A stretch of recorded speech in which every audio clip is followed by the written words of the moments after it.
You're listening to Serious Inquiries Only.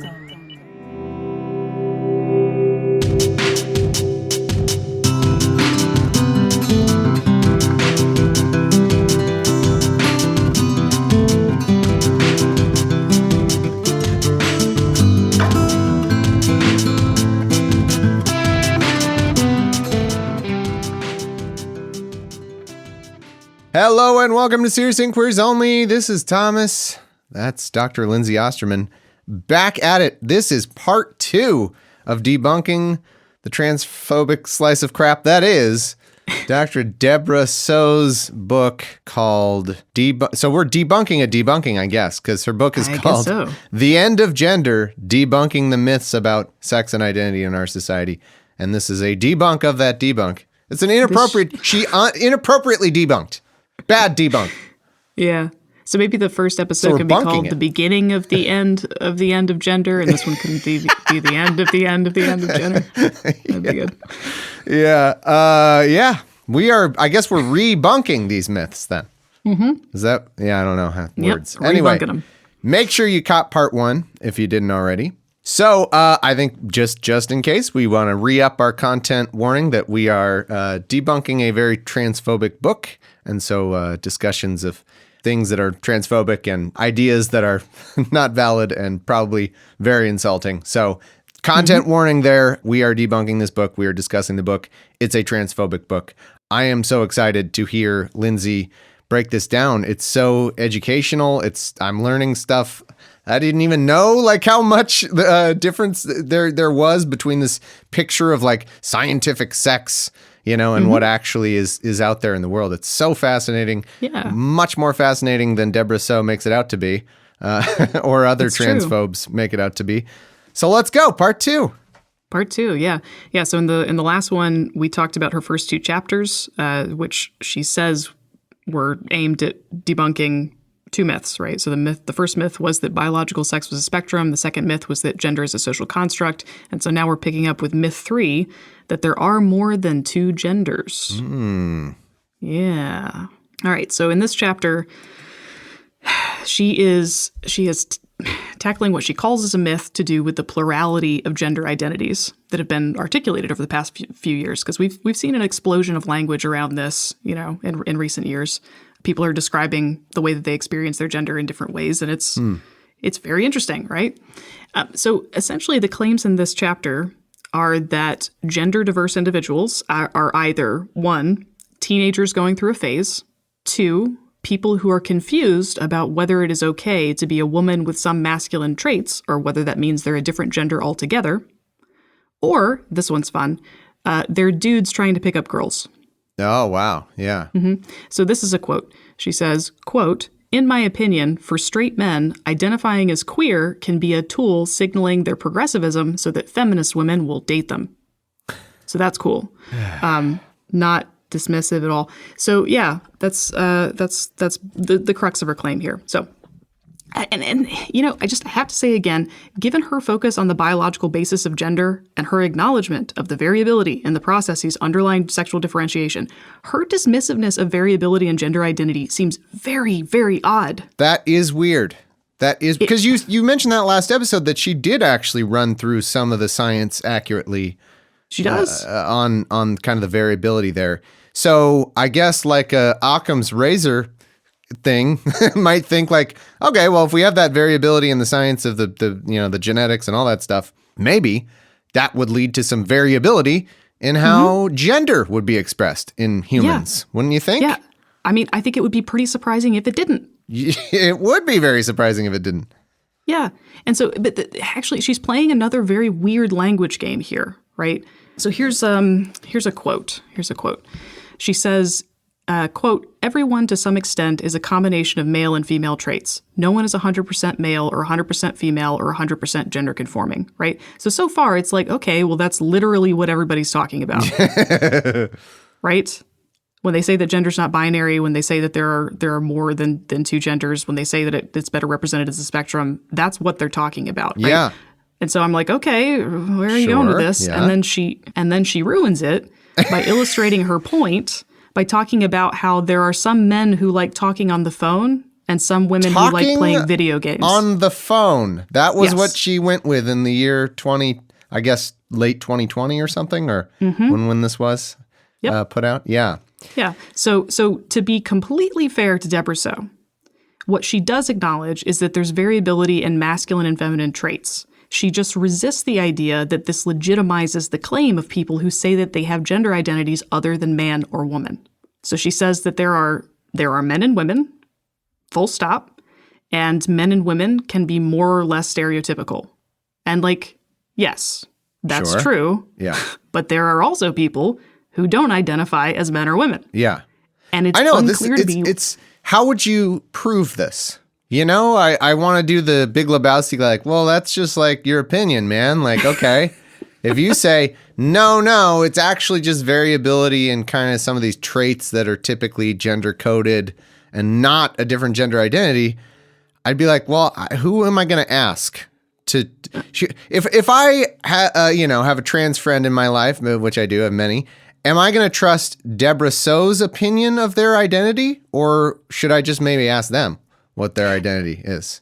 You know, I think the latter might be a good strategy. Yeah, it's. I know I'm going to get canceled for saying that.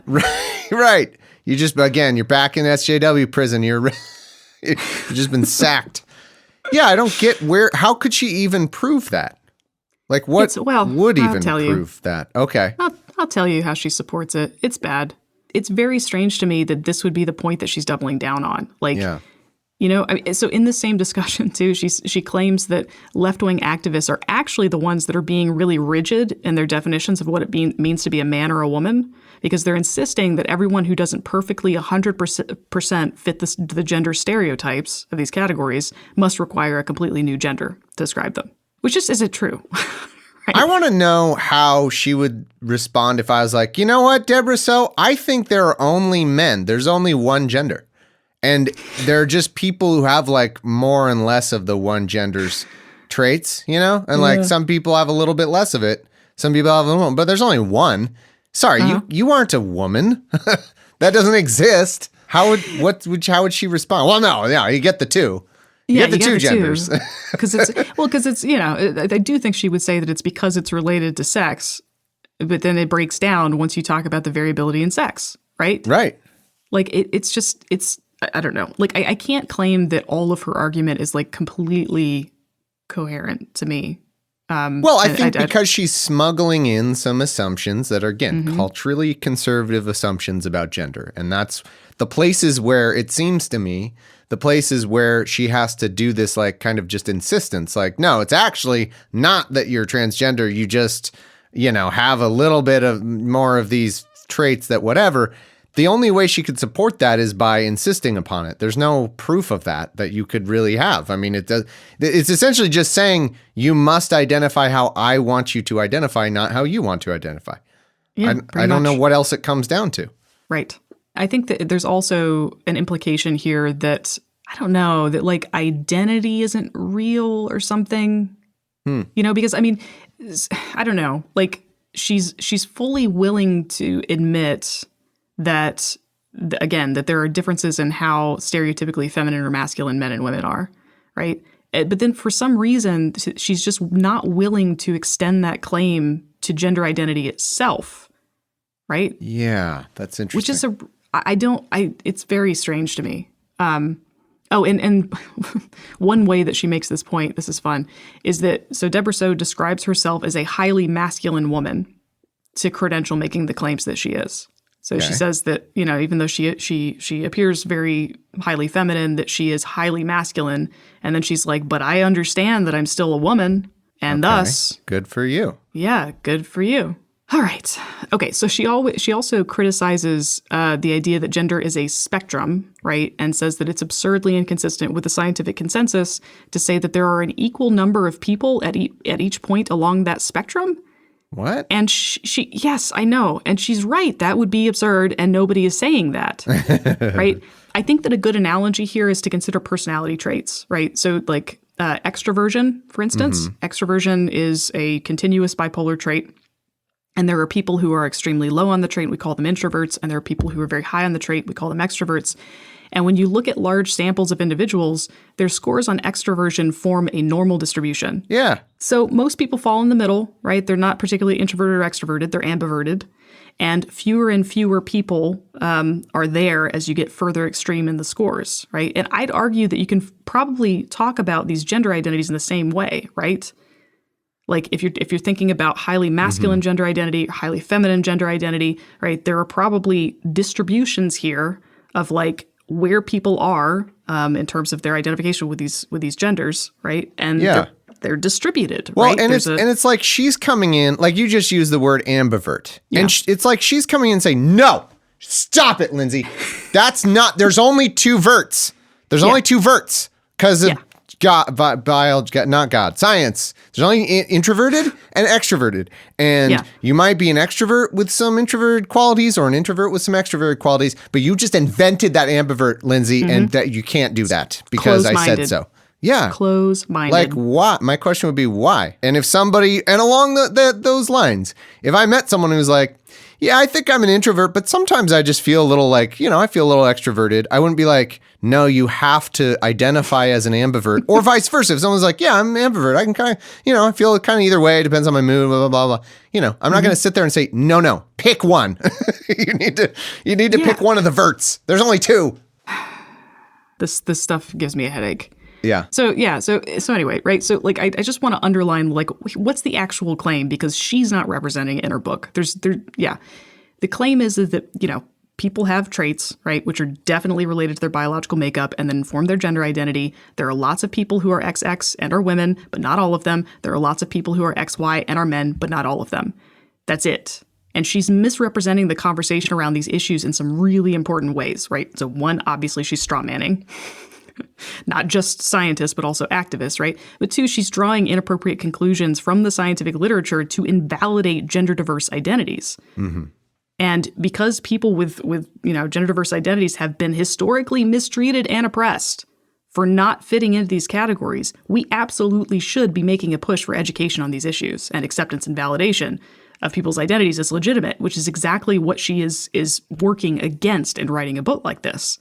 It's I'm not a fan. I'm not a fan either. Just for a minute, I think it's worth talking about, how does she sort of justify her claims about this? So chapter 4, this is the myth number 4 that she says she's debunking is that sexual orientation and gender identity are unrelated. And as with so many of these chapter titles, my first reaction to reading this was like, what is she actually claiming here? Because if she means unrelated as in different, then yes, right? Sexual orientation, gender identity are not the same thing. Wait, sexual orientation? Yeah. Oh man, just wait. Hold on. I think Mm-hmm. maybe I didn't hear this right. What is the thing she is saying is a myth again? One more time for me. She says it's a myth that sexual orientation and gender identity are unrelated. So she's essentially saying they're related. Yeah, like related how? Like they correlate in certain way? Yeah, like okay. Yeah. It tends to be the case that, if people who identify as male are usually hetero by statistics, but like they're related, but that doesn't mean that anything other than that doesn't exist.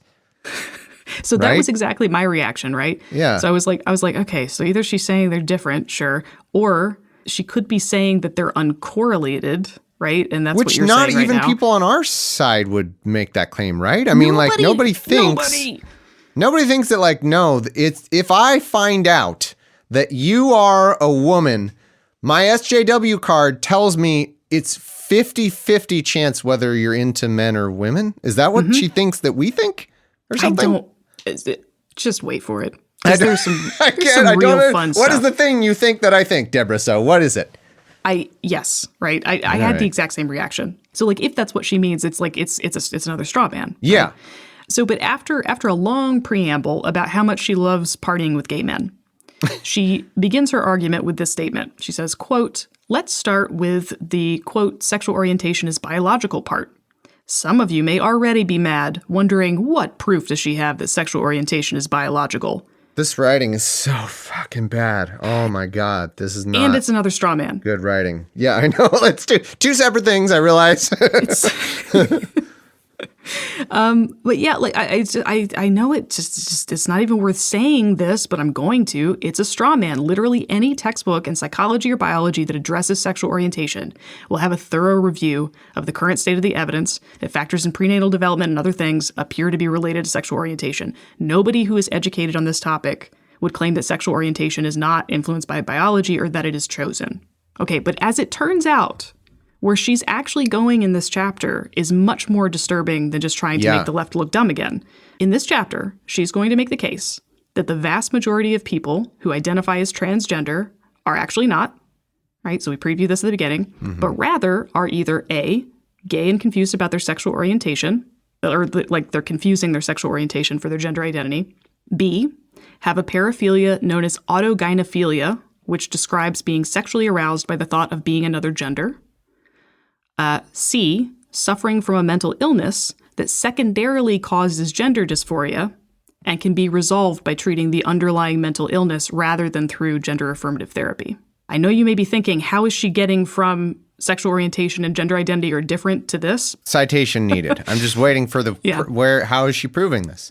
How is she what is she basing this claim on? So the first two claims about the sexual orientation confusion and the autogynephilia are based on the work of Ray Blanchard, whose claims have, from what I have read, not stood up to empirical scrutiny.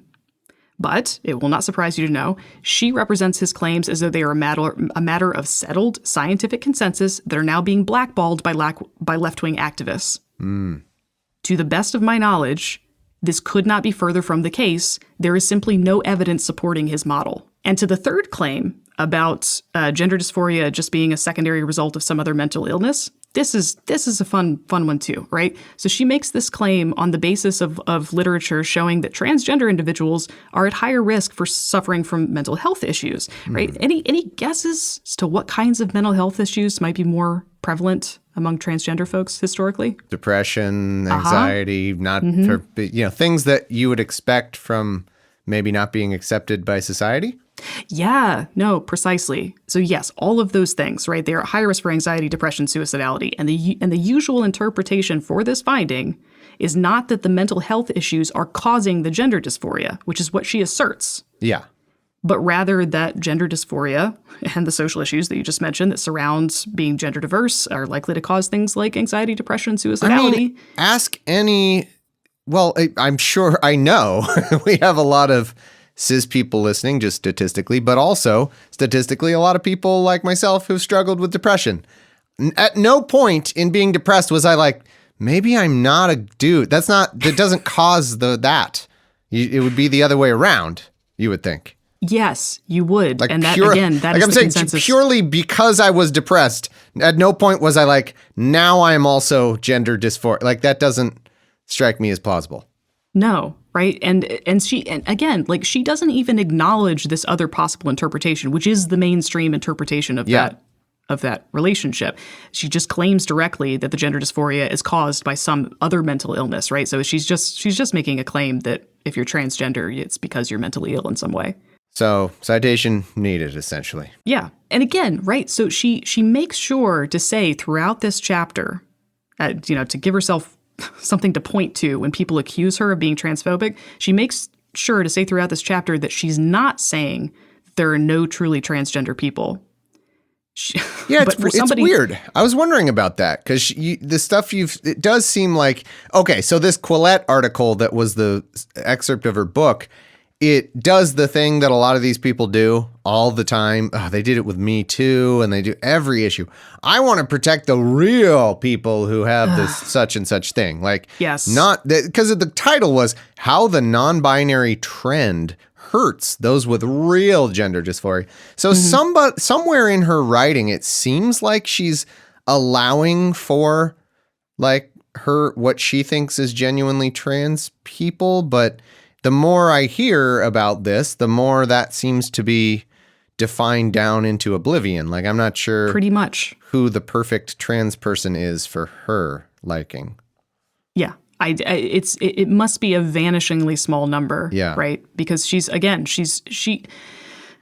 got a quote in a second that kind of speaks to the fact that like her assumption when somebody self-identifies as transgender is that they're probably not. That's her assumption. Yeah, so for a person who is not saying that there are no transgender people, she spends an awful lot of time in this book undermining the sense that we should believe transgender individuals when they relate that aspect of their identity.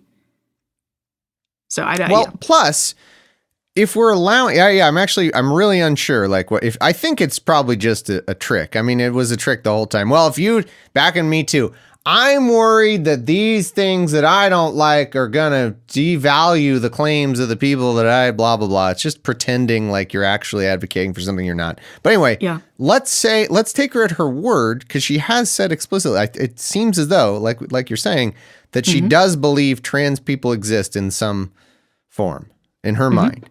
So what is the thing? But she's also suggesting that actually, I guess, most, like, I'm actually trying not to straw man here. Like, I guess she's suggesting most people who think they're trans are actually either, I guess, gay or something. Like, that's what she's saying. Like, they gay, like have a sexual, thing, or are mentally ill.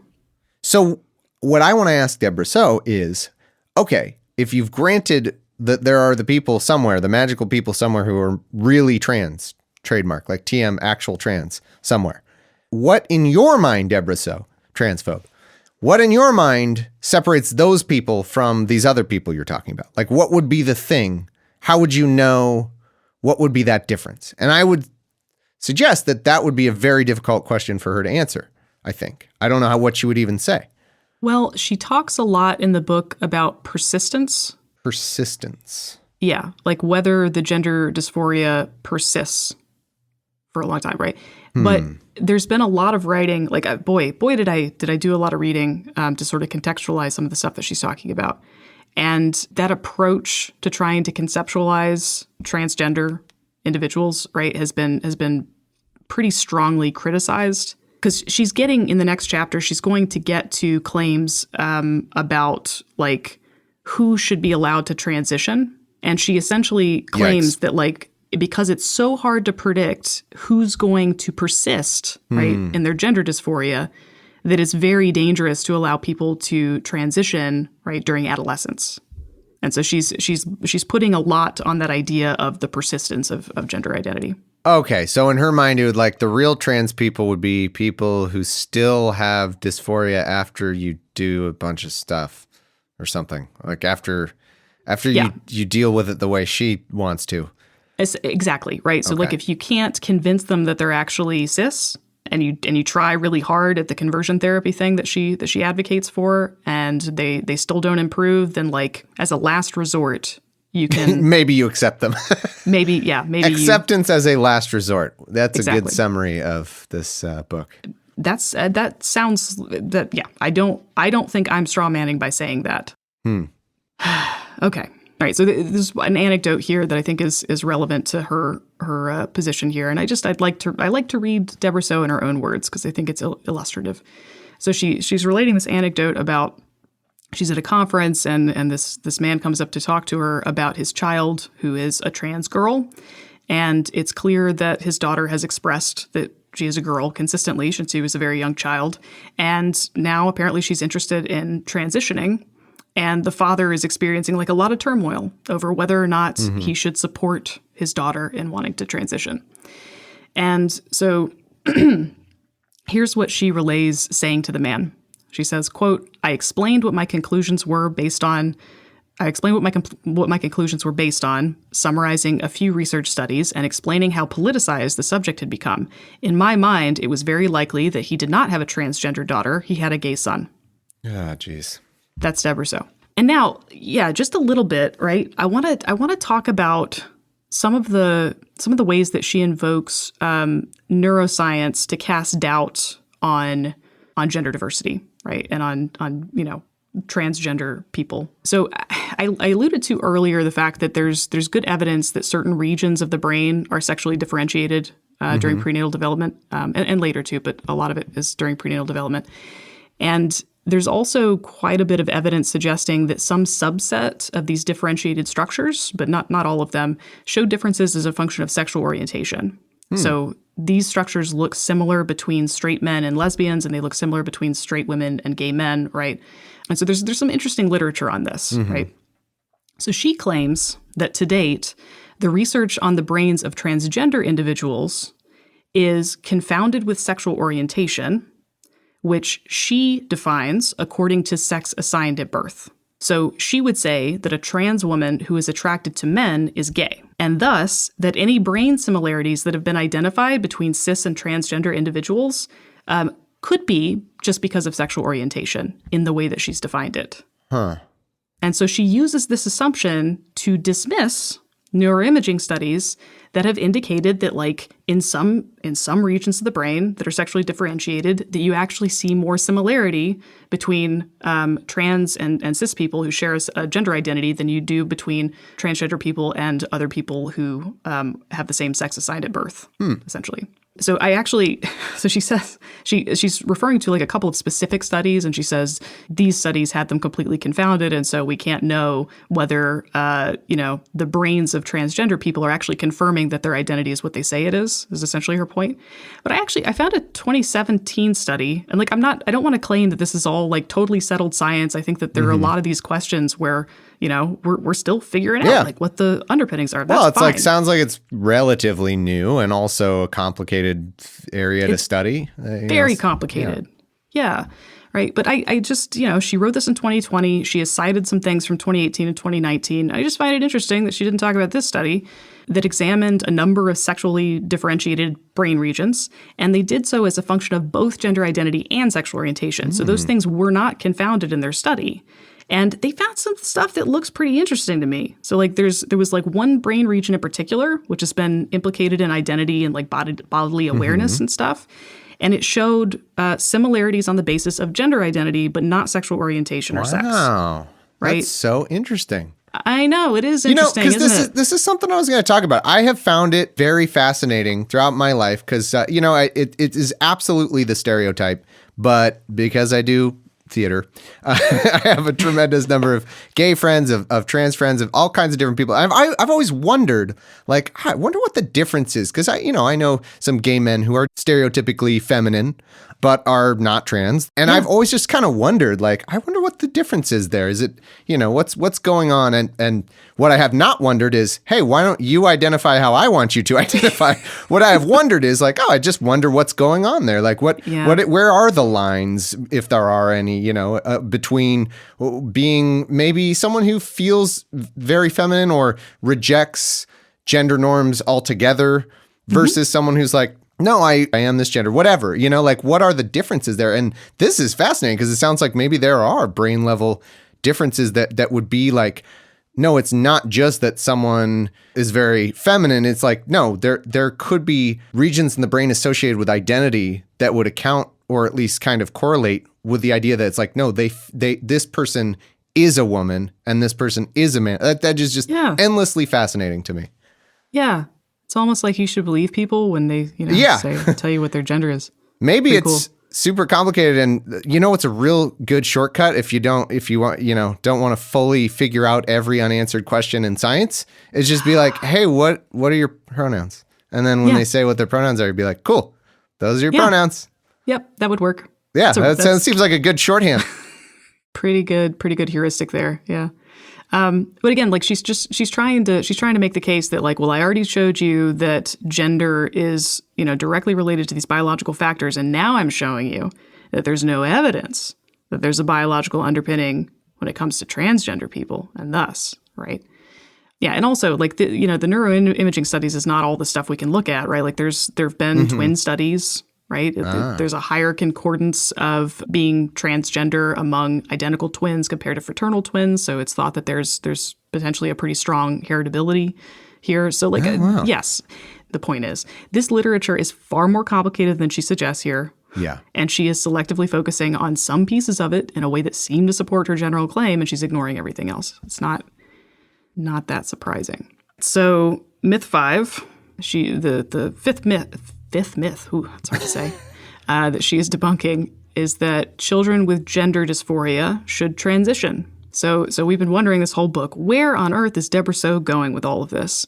In this chapter, She uses these claims that we've talked about transgender identities having no biological basis, et cetera, to support the point of like undermining gender affirmative therapy, which she grossly mischaracterizes as pushing transitioning on people who might not benefit from it. And moreover, she implies strongly that hormone therapy and surgical interventions are being pushed on prepubescent children, which is not true. And by implies strongly, I mean that she often references the fact that children are being encouraged to transition at earlier and earlier ages, but like that term transition is pretty ambiguous, right? So she has some plausible deniability in terms of whether or not she's distorting anything when she says this, right? You could be talking about encouraging social transition, right? Like changing clothing, name, pronouns, etc. But she is clearly in this chapter trying to instill fear and outrage at the idea of young children being allowed to choose irreversible medical interventions at very young ages. This is clearly her point. Right. And this is a really tough topic, right? Because I think the other side of that is it's irreversible like both ways sometimes, or it's at least difficult to reverse both ways. So like, but what about people who are trans who then it's harder to transition after puberty and all that? Now they're screwed because Deborah So didn't think they should be transitioning in the first place? Yeah, exactly. Yeah. It's a very tough topic, right? And as always, like I think that we should look to the medical and scientific consensus on these issues to figure out what the best course of action is right now. So I want to read a little passage from this a very accessible article that I found that discusses gender affirmative therapy and what it is. And actually, I didn't seek it out for this reason, but they were actually responding to an editorial that Deborah So wrote about this topic. But so here's that was just so happened. It just so happened to be. Oh, that's funny. Yeah. So quote. The goal of gender affirmative therapy is not transition, contrary to what proponents of rapid onset gender dysphoria claim, and I'll come back to that. The goal is to listen to the child and decipher, with the help of parents or caregivers, what the child is communicating both about gender identity and gender expression. Instead of encouraging the child not to be transgender and risking pushing them back into the closet, therapists seek to support the child and their parents through the process of exploring gender. They remain neutral with regards to whether the child should be trans or not.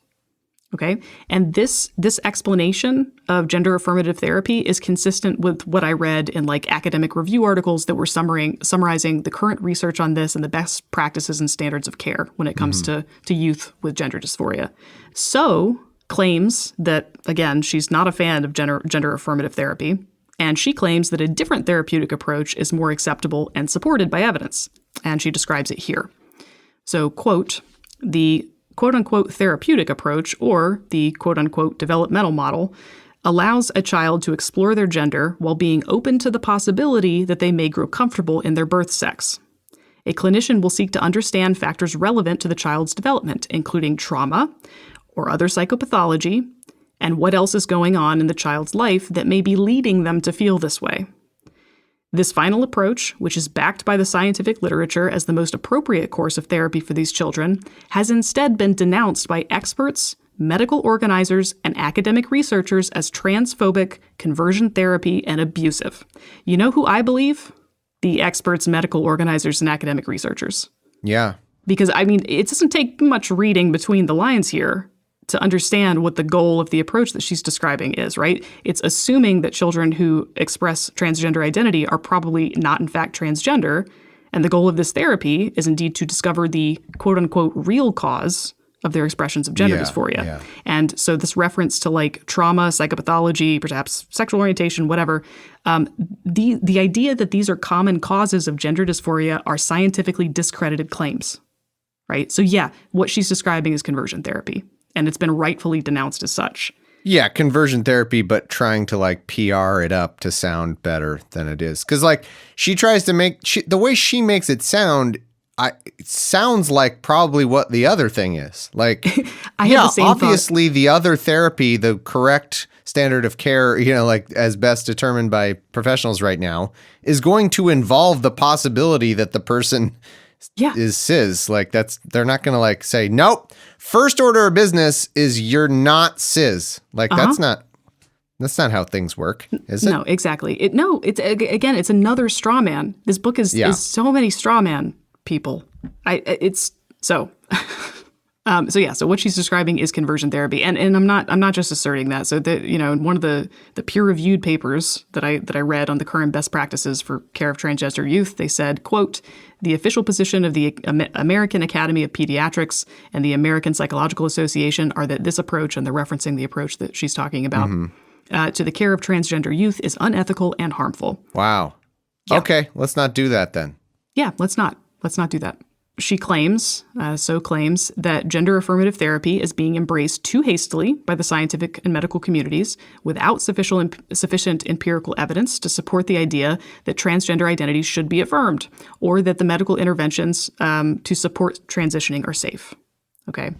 Now, from everything that I have read, the current standard of care is evidence-based, and it is extraordinarily cautious and measured with regard to medical interventions, particularly those that have irreversible effects, right? So it's true that hormone therapy in adolescence, it's very likely to cause irreversible infertility. Nobody is taking those costs lightly, right? And the implementation of things like puberty blockers, right, is specifically designed to introduce a period where you can be more cautious. So we should probably summarize a little bit of that, right? So in terms of medical transitions, right, from what I've read, it seems like the standard of care is that once the child has started going through puberty, they then introduce hormone blockers, puberty blockers, right, at an early stage in puberty. And this is essentially done just to buy the child and their parents a little more time to just make sure that they're really sure about all this before they go through with less reversible medical procedures. Mm-hmm. It's the standard. I mean, what it takes to go through a transition when you are a young person, right? And later on, I assume, right? But I focus mostly on youth because that's what she focused on. It is a very, very difficult, careful process. The standard of care is very high, and she's making the case in this chapter that no, they're trying to get young kids in there and just do all this stuff at once and not even ask them very many questions. She offers a number of anecdotes to support this, but not any actual evidence. It was very difficult reading this chapter, I've got to say, because it's not supported. Gosh, it's obviously a difficult topic, and there's once again. I don't mind continually bringing up the punching bag of Ben Shapiro because he has 9,100 million times the listeners and money that we have. But people like Ben Shapiro want to draw a comparison to you're going to let kids transition. My kid identified as a dinosaur yesterday. I'm and use that to leverage that into a fear that are people making irreversible medical decisions based on the whims of children? But It's just so different from that. As a parent, the fucking difference between when your kid is playing an imaginary game and being a dinosaur or something versus what trans youth actually looks like. I gotta bring this up. My outlook on this really changed when I watched this episode of Vice News that I just tracked down here from 2017. I've referenced it a little bit before, but it's if you just search for Vice News trans children, it'll probably come up somewhere. But I will tell you, I watched this episode and I was sobbing because it was it was the most powerful thing that I've ever seen. Where this was about, there are several stories about trans youth. But one of them was in Texas, a woman raising a child who is trans and just very simply did not identify as the gender they were assigned at birth. Yep. A very young kid. And watching this mom who, was a conservative, probably, who knows if she still is or whatever, but did not accept it at first. And the child was 5, but she didn't accept it. And she describes, again, it's been what, 4 years since this came out, and it has stuck with me. I'm a little rusty on all the details, but it really was an emotionally powerful thing. She talked about every day I would try to put my kid, I believe the child was assigned male, but identified as female. from my memory here. And every single day she would try to put on, make the child wear typically male clothing. And it was a battle that she could not win. The mother could not win. She was like, and so what happened was she eventually, this conservative mother, started to like get, into this and like research it, and came to like kind of find out like, no, well, this is I just have a trans kid. Like this is a real thing, somebody who was not accepting of it at first, and then she went from not really accepting her child to accepting her, and then trying to like talk to the people around her in this Texas community, to her family, to her church, trying to explain to them what this situation was, and just getting nothing but hostility. Like people thinking that like, this is just a phase. This is just a kid doing pretend. This is just, and this mother being in tears of like, you have no idea like how hard I fought this, and how and how ineffective that was in the face of what's obviously this child's gender identity. And I will tell you, that was the most emotionally powerful thing. I don't, Vice News is an interesting organization. I don't like endorse like everything they do or whatever, but I this episode I think was really good. And I would check that out if you're somebody who is not sure what to make of some of these issues. This is not kids playing pretend and then getting irreversible medical advice, or whatever medical procedures. No, and it's a very powerful thing. It is. Yeah, no, I'm so glad that you brought that up, and I'd like you I'd like to put up against that the following quote from this book. She says, quote, "If you've read anything about gender dysphoric kids, you've probably encountered the catchphrase consistent, persistent, and insistent. It suggests that children who are truly transgender and would benefit from transitioning have an unshakable or consistent, persistent, and insistent sense that they are the opposite sex. But really, aren't all kids consistent, persistent, and insistent when they want something badly? No. Kids say all kinds of things, and yet adults don't take them seriously about any of it unless it relates to gender." This 30-year-old Deborah So, is she a parent? I kind of doubt she is. I have no idea. Because you fucking know the difference between what kids consistently, persistently say and what they don't. It's just, of course. It's night and day. Let me read, I found I think the article kind of blurbing that episode that I'm talking about. There's a paragraph here maybe I could read. Whenever Kai told her mom that she's a girl, Kimberly reprimanded her. This is when she, the mother wasn't accepting at first. Yeah. Kimberly reprimanded her. "I would say, no, you're a boy," Kimberly said. "You're a boy."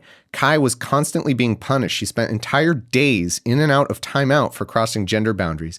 The kid spent the majority of her days being punished. Sorry. Sorry. Yeah. Okay.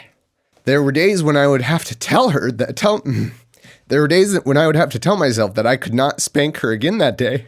I would just anything with kids gets to be so bad now. It's like so hard to deal with. I get it. Yeah. And this fucking lady, this is. Sorry, I'll try to salvage this recording here.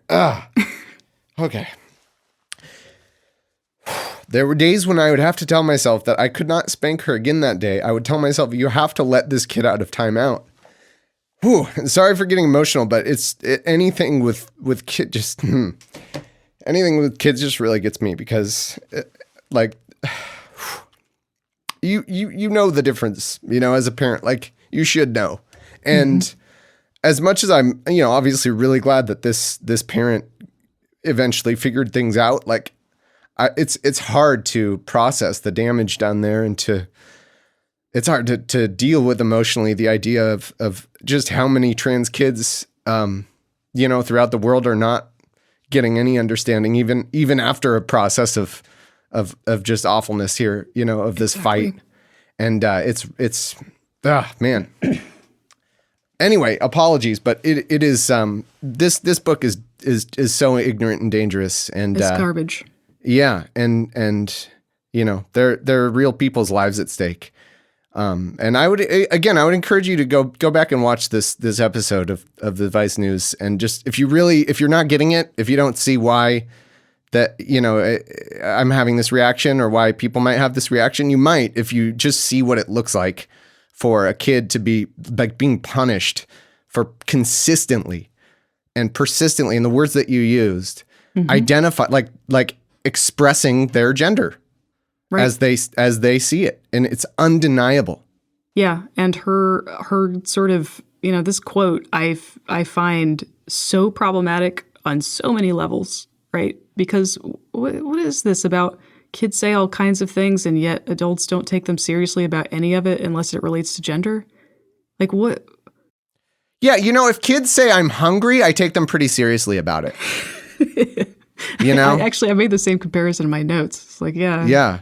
Seems I like do actually take them quite seriously. I'd encourage everybody to take their kids appropriately seriously. Yeah. When they have something that seems like a pretty important need, take them seriously. If they say they have to go to the bathroom, if they say they're hungry, if they say they're thirsty, if they say they're bored, you do take them seriously. Or if it's something like, I want candy instead of dinner, then you're like, okay, I don't take you seriously. There's an appropriate level of taking your kid seriously. And it's not all or nothing. It's not, oh, my kid's full of crap all the time. No, your kid will tell you stuff. And often it can be, a little difficult depending on what the thing is to know, like, do you really need to, are you messing with me right now? Kids are kids. But those words, can you repeat that phrase again? Because it's so useful. Was it persistent, consistent? Consistent, persistent, and insistent. Yes. You just know as a parent, you really do. And maybe you'll F up and maybe you'll mistake something. I know those are some of my biggest regrets as a parent. And they're honestly, they're very minor things in the grand scheme, but times where I've for a minute thought my kid was like, they're just, whatever, they're being a kid. Because they really do spout nonsense all day. That's the main function of a kid. And I love it. It's my favorite thing. But the couple of times where like, oh shit, no, they actually needed something. And I just, in my mind, I put that down as like they were messing around. Those are some of I have beaten myself up over that. And I feel so bad about it. And you really know, consistent, persistent, insistent, the difference. Yeah. Right. And her calling that a catchphrase too is a little dismissive. I mean, that's actually part of the, catchphrase. Exactly. I know. Yeah. So I'm gonna rip through a couple of other points. I've got more here than I will probably say. But to undermine again that, parents should be making the claim that parents should be wary of gender affirmative therapy. She says a number of other really terrible things. So she says that parents are being bullied into letting their children transition with the use of scaremongering and misuse of statistics regarding suicidality in gender-diverse children, and she is lying. Yeah, that's exactly the opposite of true. It sounds like people are being bullied into not accepting their trans kids here. Right? I'm going to very quickly. So she says, quote, parents across the board are consequently being encouraged to monitor their kids for signs of gender atypical behavior. Those parenting gender dysphoric kids are also irresponsibly being told that 41% of transgender children have attempted suicide, even though children under the age of 18 were not part of the study, because she just was talking about a study of adults. And that their child has a high likelihood of becoming part of the statistic. Now, again, she doesn't provide a citation here for people making this claim. So I had to go and try to find some stuff, right? And so I Googled, and I found a popular press article reporting this statistic that 41% of transgender children have attempted suicide. And it cited a totally different study than the one that she was talking about with adults. It was a 2018 study with 120,000 adolescents in it, many of which were gender diverse. And here are the stats. So 14% of the sample report, and this is kids 11 to 19, right? So 14% of the sample overall reported at least one suicide attempt. And this percentage was way higher in kids that were gender diverse. So for example, trans boys, 50.8% had reported at least one suicide attempt. Trans girls, 29.9% had reported at least one suicide attempt. Non-binary youths, 41.8%. So I won't say she's lying, actually. She's wrong. She's dangerously wrong, right? And this is all toward the point, again, that you shouldn't be seeking gender affirmative therapy. right? She also makes a bunch of claims about she makes a bunch of claims that regret after transitioning is way more common than it actually is. It's not very common. I mean, she cites one study, she cites a 2018 study, 46 surgeons across 2 transgender health conferences that reported that of the approximately 22,725 transgender patients they had surgically treated, 62 of those patients were for transition regret.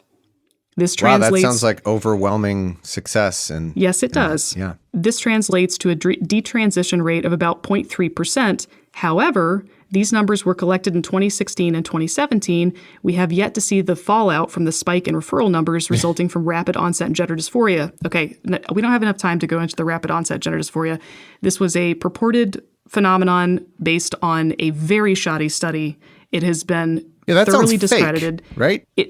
It is not clear, right? So this researcher did a study where she specifically sampled in a particular way that was likely to yield parent reports of the kind of phenomenon that she was looking for. And then she reported that this was like a super prevalent thing, right? And like the gist of the claim is that adolescent girls are identifying as trans because they're looking for social acceptance in their peer groups. It is a thoroughly discredited study. Deborah So says that it's not, and that it's only being discredited because of ideology. But no, it's not. I went back and looked at the study. I looked at the responses to it. It's thoroughly based on the methodology. I mean, side note, so that ended up being 0.3% of people who transition like express regret or something about it. So that's an astonishingly low rate. Like, yes, we're dealing with human beings. Even I would have expected a higher rate. You know, like just because humans, that's astonishing. Yeah. Wow. Yeah, it's even more sure than I would have thought. Cool. Okay. I totally agree with all of that. I mean, I do want to underline, though, that this is like the percentage of people who sought surgery due to concerns about regret, right? It's not just like, you know, I mean, if you measured this in a different way, like asking people if they had regrets, right, or pursuing other ways, then you might get a slightly higher number. But like even when you do those kinds of studies, the number of people who experience regret over transitioning is very, very low, right? And she's trying to make it seem like that's not the case, but she's wrong. Imagine, look, what is a number that would tell you that we should change our minds here? Like, for me, it would be like, I guess above 50%, you know, that would be the point where I'd be like, well, this sounds it's a coin flip. So maybe it's risky enough to, you know, but if it's in the 1% or lower range, imagine having the point of view that therefore that other 99.7% shouldn't be able to get the care that they need because that 0.3% maybe something happened or there was something went wrong. You know. I had the exact same thought. Like, she's essentially using an impossible standard here to make this case. She's like, nothing in medicine is that certain. No. And do you know what is really, really clear? That gender affirmative therapy is highly effective, right? Wow. And that there are excellent outcomes from transitioning, right? Like based on the current protocols. That's awesome. That's really good news. I'm glad that there's something positive in this episode. Yeah. Okay, so like myth 6 is, it's just, this is the chapter where she's making points about how, you know, if we do gender neutral bathrooms, then sexual predators are going to exploit women. Trans women shouldn't be in women's sports or housed in women's prisons. It's this kind of stuff. I don't want to spend time on this. It's horrifying. This doesn't really invoke any kind of science. There is one fun quote that you might enjoy. Quote, lesbians by definition are not sexually attracted to people who have a penis. Penile vaginal intercourse is technically heterosexual sex, which conflicts with the definition of being lesbian. Attempts to coerce lesbian women into being sexually interested in penises have rightfully been compared to conversion therapy and corrective rape. What? So she's claiming... You have to translate this for me. She's claiming, I guess, that like the left-wing agenda is to call anybody bigoted for not wanting to have sex with someone, and thus they're forcing people to have sex with people, I guess. Is that where she's going? So is she, this involves a lot of figuring out what the hell she thinks that we think that they think, you know, like, I mean, so in her mind, are people going to be made like forced to have sex with transgender people? Is that part of the agenda here? Because I actually think that, consent is very important and Same. nobody should ever be forced to have sex with anybody. So that solves I also that think that. particular issue, I think, pretty easily. Yes. Cool. Yeah, okay. I'm so glad we're we done solved with it. that. Yeah. Yeah, cool. Good for us. Yeah. Anyway, so look, that's actually the main stuff that I wanted to cover. Closing thoughts. The actual claims that she's making here, the ideological claims, dime a dozen. I don't think we'd be spending time on this if this was just like another Ben Shapiro, right? But as you said at the beginning, the thing that I find very disturbing and dangerous about this book is that she is uniquely well positioned to use the science very effectively to propagate misinformation. And she's done it, right? She got signal boosted by Richard Dawkins. And I found the experience of reading this book horrifying from start to finish. I've been angry for a week, and it's disgusting. This is, as you said, having these ideas out in the world, what she is doing with this book is actively going to harm people. Yeah. To the extent that parents believe this, policymakers believe this is actively perpetrating harm. Oh, God. So infuriating. You said it. I'm not going to add anything to it. I just want to say thanks, Lindsay, for doing the work of reading through this piece of crap book. So no, science doesn't actually back up any of what these cultural conservatives have to say. It never does. But thanks so much, Lindsay. Thanks for listening, everybody. Get the word out on this. If you see anybody using her as a reference, point them to Dr. Lindsay Osterman here, who is doing the hard work of showing why the science doesn't actually agree with what she's saying. So a big heartfelt thanks, Lindsay, and to the listeners and everybody, and wishing all my trans listeners, my listeners who identify as anything other than what these conservatives want you to identify with, we're wishing you all the health and happiness, and sorry that crap like this is out there doing active harm to you and your community. It's awful. Yep.